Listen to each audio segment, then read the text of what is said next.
Hi, everybody. My name is Ved Sen. I work for Tata Consultancy Services as the digital evangelist and the business innovation lead for the UK. Some of you may know that we run a weekly newsletter. It's called the Digital Exchange, and we try and cover innovation in all its facets as it's happening around us in the newsletter. This week, we thought we'd introduce a video just because some of you may just be finding it a bit too hard to consume another newsletter, especially when it's day 275 of lockdown or something like that. I'm not quite sure. Anyway, here's the newsletter. Enjoy it.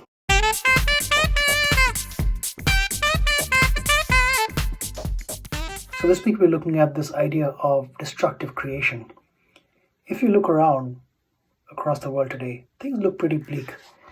Just this week, if you look at the Economist of the last week, it summarizes the challenges that businesses are facing across the world.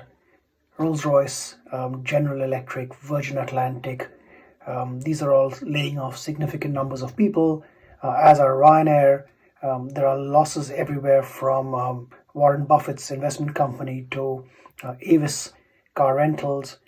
The UK auto market recorded a drop of 97% from last year.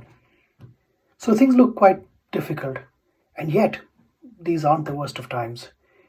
Throughout history, there have been many periods which are darker than this. The total death count, unfortunate though it is, from COVID-19 stands at about 300,000 worldwide. About 10 times as many lives were lost in the famine of Bengal alone in the last century. And I'm always reminded of the words of Viktor Frankl, who is the famous psychiatrist and Auschwitz survivor who wrote the book Man's Search for Meaning. And he said, "Forces beyond your control can take away everything you possess except one thing, your freedom to choose and how you will respond to the situation." So let me take you back through the lens of innovation over the last 10 years or more. And if you may have noticed, the last 10 years haven't really given us the kind of world-beating, disruptive, and innovative companies as perhaps the decade before. So in the first decade of this century, we had a huge number of companies that were set up.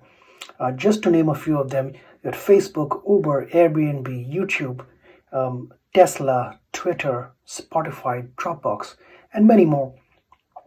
And you had products like the iPad, the iPhone, Android. All of this happened in the first 10 years. In comparison, the next 10 years were relatively dry, perhaps marked more by the overreach of technology, for example, Facebook and the elections, or the incredible valuations of companies like WeWork, or even the ills of startup ambition, such as Uber.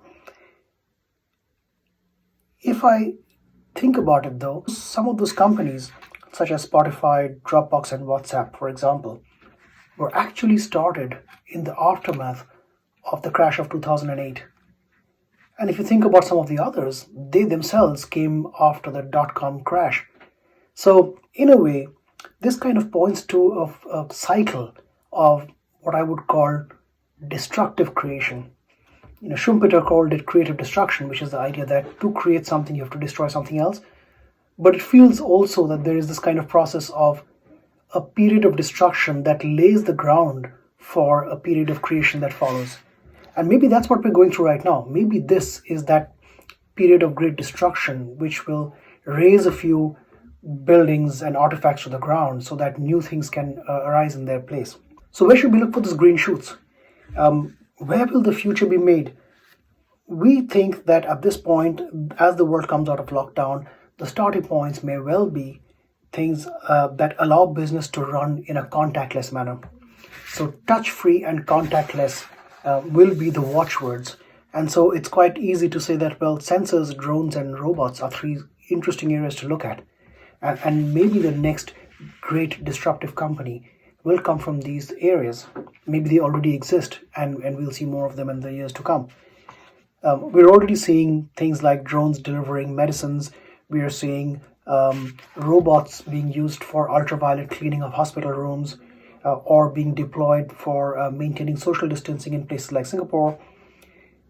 We are also seeing the dominance perhaps of apps like Zoom. So video communications is taking a massive step forward, but it's still very much a one size fits all. So maybe what we're going to see over the next few months and years are more rich features that are customized to specific contexts. So teaching versions of Zoom should differ from a version of Zoom that's intended for musicians playing together. We also think that healthcare is the other big area, of course, not just because of COVID-19, but because we have maintained, I've certainly said so in previous versions of the newsletter, that this decade is going to be the decade of healthcare. So we do feel that this is a massive area again.